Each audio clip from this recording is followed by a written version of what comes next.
On the gas gauge, there's a little arrow that points to the side where the hole for the gas tank is. On this car, it's on the right side. On this one, it's on the left. And on this one, it's on the left too.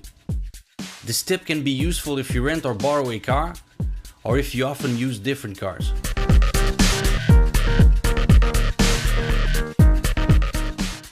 If, when exiting a back street or a narrow street, you have to cross a sidewalk and you don't see to the sides because of the building walls, look for reflections in the doors of the parked cars, if there are any, to see if there's somebody coming on the sidewalk.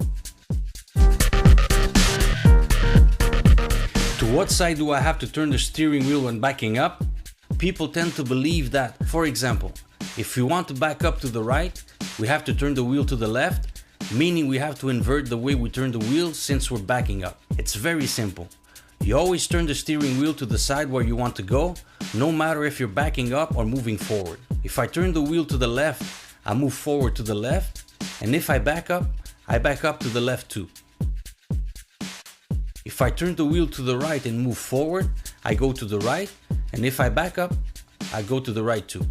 Example, if I want to parallel park on the right side of the street, I turn the wheel to the right, then I back up.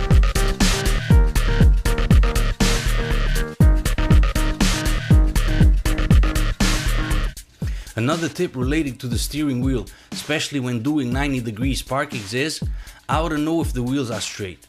For the wheels to be straight, the steering wheel also has to be straight. But there are 3 positions where the steering wheel can be straight. Wheel straight, 1 turn to the left, and 1 turn to the right.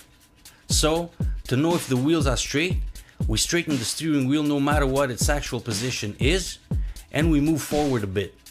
If we go straight, it means the wheels are straight. If we go to the left, we turn the steering wheel 1 turn to the right and the wheels are straight.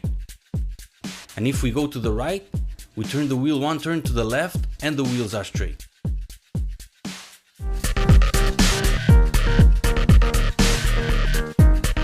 Talking about 90-degree parking, here's a very common mistake. When you're exiting a parking by backing up between 2 cars, don't turn the steering wheel right away. If you do, you'll hit one of the cars depending on what side you turn your steering wheel. Always back up as much as you can before turning the steering wheel, ideally until you got out of the parking spot completely. The closer the cars on the sides, the more you have to back up before turning the wheel. If you're driving on a street where there are no parked cars on one side and no visible lines on the asphalt, and you don't know if it's a 1 or 2-way street, look at the panels on the other side of the street. If you see the back of them, like in this case, it means you're on a 2-way street. If you see the front of them, you're on a 1-way street. Here we're approaching an intersection where the stop sign on our side is completely hidden by a bush and we only see it at the last second, which is very dangerous, especially if the cars coming on the other axle don't have a stop sign. In this case, look at the other side of the intersection. If we see the back of a stop sign, it means that we also have a stop on our side. Same thing here with the truck blocking the stop on the right side.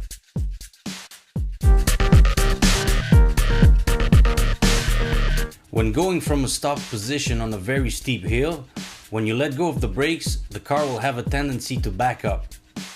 If you have a car with an automatic transmission, hold the brake with your left foot and accelerate while letting go of the brake. If you have a manual transmission car, hold the handbrake and lower it while letting go of the clutch and accelerating a bit. When you try to start the engine and the ignition key won't turn because it's blocked, it's because the steering wheel is also blocked.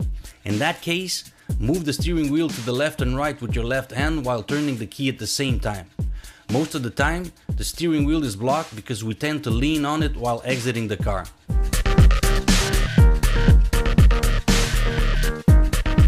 If a vehicle is following you closely with its I-beams on, you'll be blinded. By pulling the small lever underneath your central rear view mirror, you'll still see what's going on but won't be blinded anymore. I hope you liked this video. Thanks for watching.